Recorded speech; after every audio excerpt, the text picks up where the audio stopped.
নমস্কার সম্মানীয় দর্শকবৃন্দ, এই মুহূর্তের সবচেয়ে বড় খবর। রাজ্যে শিক্ষক নিয়োগ নিয়ে শিক্ষামন্ত্রী ব্রাত্য বসু ফের মুখ খুললেন। কী জানালেন সরাসরি আপনাদেরকে জানাবো, আপনারা অবশ্যই ভিডিওটি শেষ পর্যন্ত দেখবেন। এই সময় আদালতে শিক্ষক নিয়োগ নিয়ে একাধিক মামলা চলছে, তবে এরই মধ্যে শিক্ষামন্ত্রী ব্রাত্য বসু নতুন একটি তথ্য দিলেন। তার মতে স্বচ্ছভাবে শিক্ষক নিয়োগ করতে বদ্ধপরিকর পরিবার রাজ্য। তিনি আরও বলেন যে এখন তারা শুধুমাত্র আদালতের নির্দেশের অপেক্ষায় রয়েছেন, অর্থাৎ আদালত নির্দেশ দিলে কিন্তু বিপুল অঙ্কের একটা শিক্ষক নিয়োগ হবে।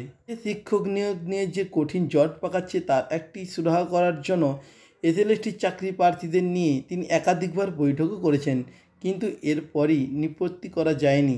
কিন্তু শিক্ষামন্ত্রী জানিয়েছেন যে আদালতের নির্দেশ পেলেই এই জট কাটানো যাবে, অর্থাৎ সবাইকেই চাকরি দেওয়া যাবে বা যারা যোগ্য তাদেরকে চাকরি দেওয়া যাবে।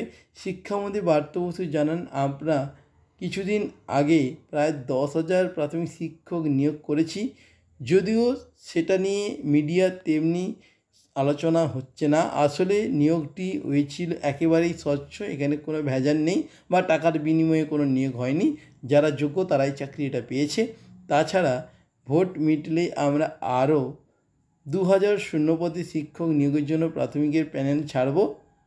আর এসএসসির ক্ষেত্রে আমার মনে হয় আদালত খুব তাড়াতাড়ি রায় দেবে, জটও খুব তাড়াতাড়ি খুলে যাবে। বিচারপতি দেবাংশু বসাক দ্রুত রায় দিয়ে দেবেন। রাজ্যে শিক্ষক নিয়োগ বিষয়টি ছাড়াও শিক্ষামন্ত্রী দুর্নীতির বিষয়ে জানান যে আমি যেটা বলতে পারি তা হলো এসএসসি বা প্রাথমিক শিক্ষা পর্ষদ ইচ্ছাকৃত কোনো দুর্নীতি করেনি আর ভবিষ্যতে করবেও না। বিরোধীরা কেবল পেছনের কথা বলছেন, আমরা ভবিষ্যতের দিকে তাকাতে চাই। আমি বলতে পারি নিয়োগ আর কোনো প্রশ্ন উঠবে না, শিক্ষায় আর দুর্নীতি থাকবে না, এবার স্বচ্ছভাবেই সমস্ত নিয়োগগুলোই হবে।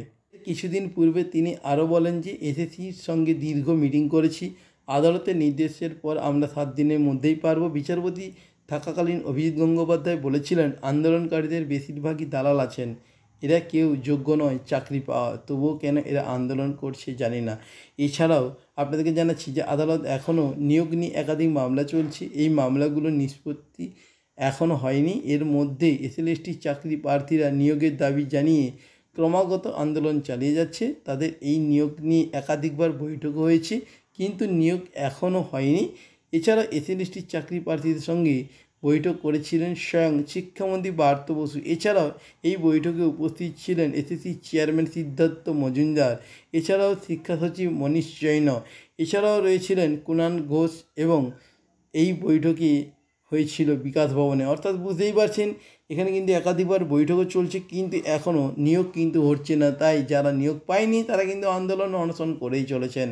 তো বন্ধুরা, এই ছিল আজকে ভিডিওর লেটেস্ট আপডেট। ভিডিওটি কেমন লাগলো অবশ্যই কমেন্ট করে জানাবেন। আর হ্যাঁ, যারা এখনও পর্যন্ত চ্যানেলটিকে সাবস্ক্রাইব করেনি অবশ্যই চ্যানেলটিকে সাবস্ক্রাইব করে পাশে বেল আইকনটি প্রেস করে অল নোটিফিকেশন অন করে রাখবেন। আপনারা প্রত্যেকে ভালো থাকবেন, ধন্যবাদ।